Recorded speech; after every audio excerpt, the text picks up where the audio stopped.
President Trump is back, and he's wasting no time reshaping America's core institutions. One of the boldest moves on his agenda: a sweeping reduction of the CIA workforce. According to multiple insider reports, Trump is planning to cut thousands of positions from the Central Intelligence Agency.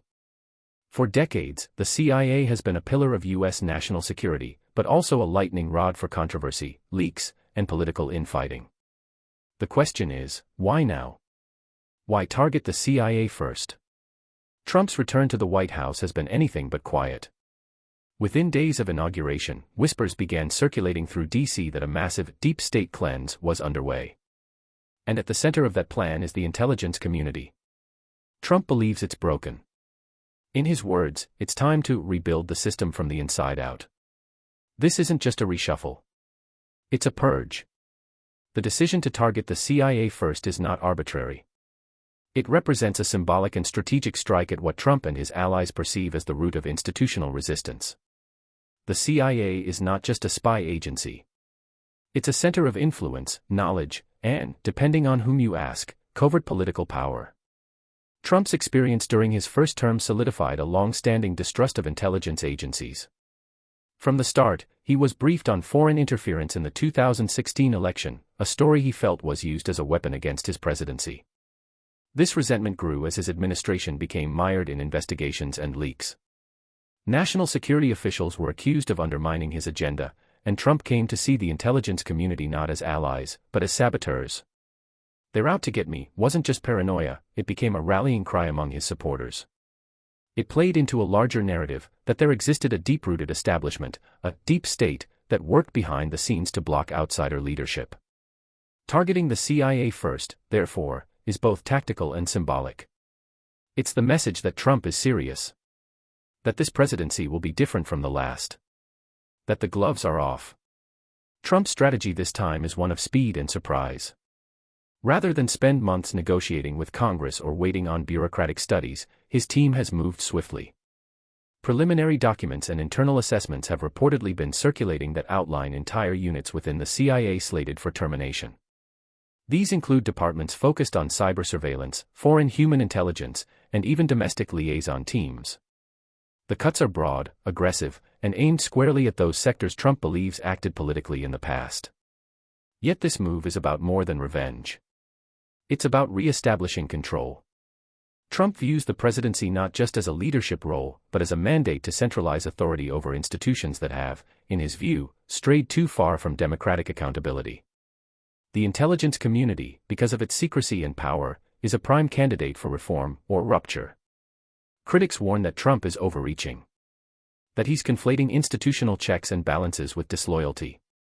But Trump's inner circle believes that bold action is the only way to break entrenched systems.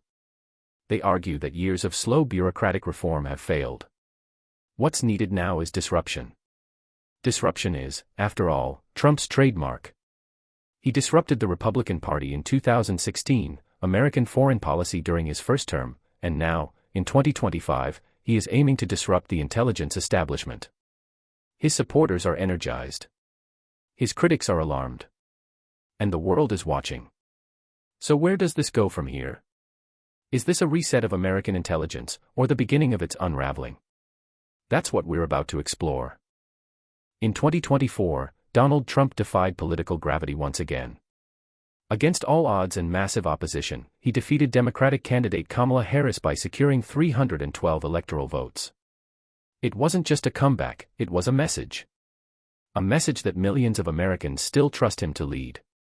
Trump won both the Electoral College and, unlike in 2016, the popular vote, securing 49.8% of the total ballots cast. But how did this happen? How did Trump come back from impeachment trials, widespread media criticism, and a highly polarized nation to reclaim the presidency? The answer lies in a perfect storm of political disillusionment, economic hardship, social media strategy, and a deeply entrenched cultural divide. Leading up to the election, America was dealing with inflation, crime, border insecurity, and geopolitical instability. For many Americans, especially working-class voters in the Midwest and South, these issues were seen as failures of Democratic leadership. President Biden's approval ratings had sunk to historic lows by early 2024, and Kamala Harris, though charismatic, struggled to distance herself from the administration's most unpopular policies. Trump seized the moment.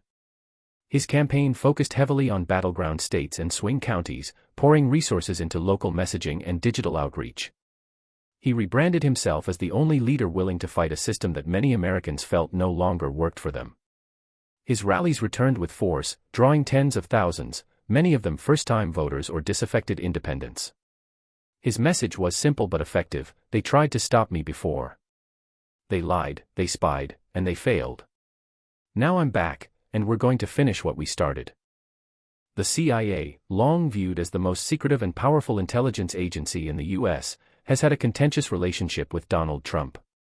During his first term, Trump publicly clashed with the agency over issues ranging from Russia's election interference to intelligence leaks. He once described parts of the intelligence community as acting like Nazi Germany, a statement that stunned even some of his allies. From Trump's perspective, the CIA has operated like a rogue actor. Instead of protecting the American people, he believes it has served its own agenda, often at odds with his own. He points to years of selective leaks, political maneuvering, and what he calls sabotage of his administration's goals.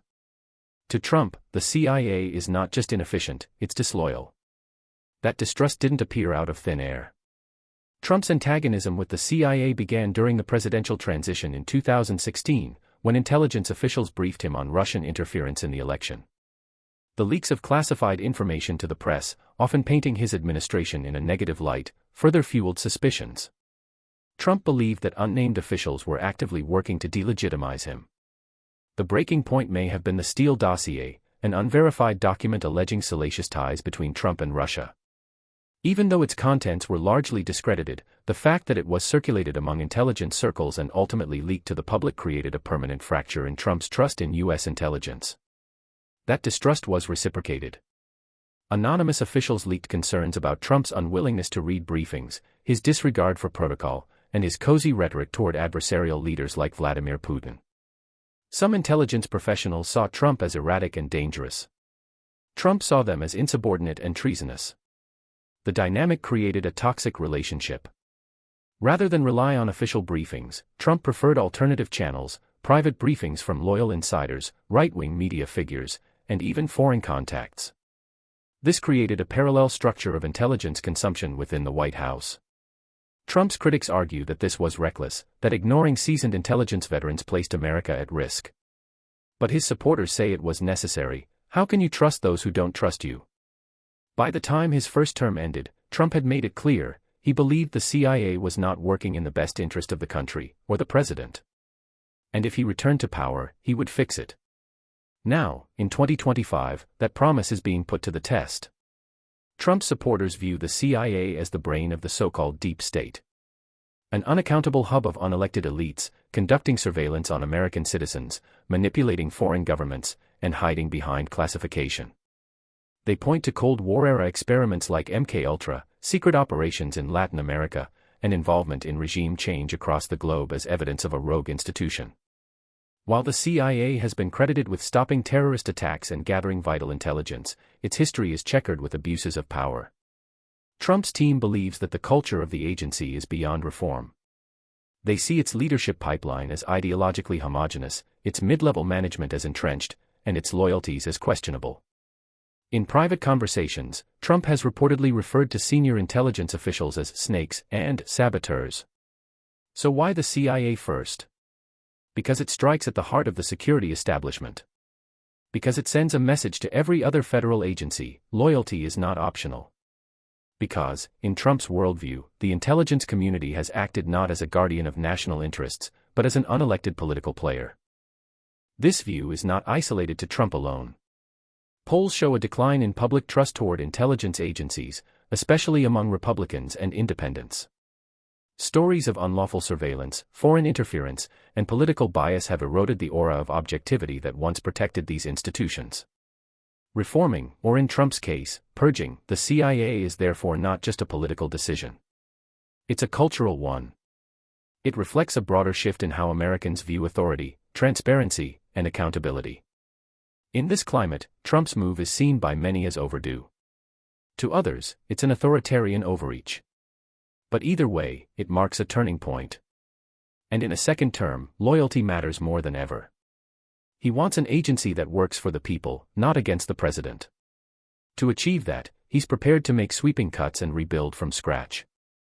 Reports indicate that Trump's team has drafted internal memos outlining plans to eliminate entire departments within the CIA. This includes personnel involved in cyber surveillance, foreign intelligence analysis, and counterintelligence operations, areas Trump's allies claim have been politicized beyond repair. Rather than reform existing structures, Trump prefers replacement. The plan includes hiring private sector experts, military intelligence veterans, and hand-picked loyalists to fill key positions. This shift is not just about efficiency, it's about trust. The memos, according to leaked details, outline a three-phase process. The first involves internal audits of every department, assessing not only operational efficiency but also loyalty metrics. This controversial criteria reportedly includes personnel's past political donations, social media activity, and even internal dissent reported during the first Trump administration. Phase 2 includes a decapitation strike on mid-level leadership, positions that Trump's team believe are the most ideologically entrenched. These managers are viewed as cultural carriers of what they see as bureaucratic resistance. Once removed, the plan moves to Phase 3, rapid replacement with loyal, performance-vetted individuals from outside the traditional intelligence pool. Many of these individuals are expected to come from the military or private intelligence firms that have been quietly cultivated by Trump-aligned think tanks over the past 4 years. There's also speculation about partnerships with state-level intelligence units, where GOP governors have closer relationships with law enforcement. An internal communications restructure is also being floated. Trump's team wants to rebuild how intelligence is processed and delivered to the president, streamlining briefings and stripping out what they call analytical bias. This means more direct-to-desk reports with fewer layers of interpretation, prioritizing raw data over synthesis. Additionally, the Office of the Director of National Intelligence, ODNI, may be collapsed or radically reshaped. Trump never fully embraced the ODNI, often viewing it as an unnecessary layer that diluted executive control. If implemented, the new structure would create a direct CIA reporting line to the White House Chief of Staff. Perhaps the most audacious component of the plan involves embedding a team of White House-appointed liaisons within CIA directorates. Their job: monitor, report, and ensure alignment with the president's directives, real-time oversight. Supporters of this plan believe that for too long, the CIA has operated with impunity, resisting transparency and presidential oversight. They argue that traditional mechanisms of accountability have failed, and a more forceful approach is not only justified but necessary. Critics argue that dismantling experienced teams could cripple U.S. intelligence capacity. But Trump and his inner circle argue that a bloated, biased institution is more dangerous than a lean, loyal one. The goal, they claim, is to create an agency focused purely on defending American interests, without the political baggage. Naturally, this plan has sparked intense backlash. Intelligence veterans, national security experts, and former allies warn that gutting the CIA could expose the U.S. to serious risks. Intelligence gathering is not something that can be rebuilt overnight, they argue. Years of cultivated contacts, field agents, and analytical infrastructure would be lost. There's also the concern that politicizing intelligence, removing anyone who doesn't align with the president's vision, undermines the very neutrality and objectivity the agency is supposed to uphold. If every administration purges and restaffs intelligence agencies, it sets a dangerous precedent. National security becomes just another tool of partisan warfare. Even some Republicans are nervous. They worry that while the deep state may exist in theory, this level of retaliation could backfire, damaging America's global intelligence credibility. Despite criticism, Trump's base sees this as long overdue. To many conservatives, the intelligence community has morphed into an unaccountable fourth branch of government, one that undermines elected officials and acts with impunity. Social media is ablaze with hashtags like #DrainTheCIA and #DeepStateDown. Conservative talk shows hail Trump's move as a bold strike against entrenched corruption. For them, this isn't just administrative cleanup. It's a revolution. They argue that just as Trump disrupted politics, he's now doing the same to the shadowy world of intelligence. And in their eyes, any institution that can't survive transparency and accountability doesn't deserve to exist. What happens if Trump succeeds? A reshaped CIA could change how the U.S. gathers intelligence, conducts foreign operations, and responds to threats. It could also signal a broader shift, a president fully asserting control over all federal agencies, setting a new precedent for power.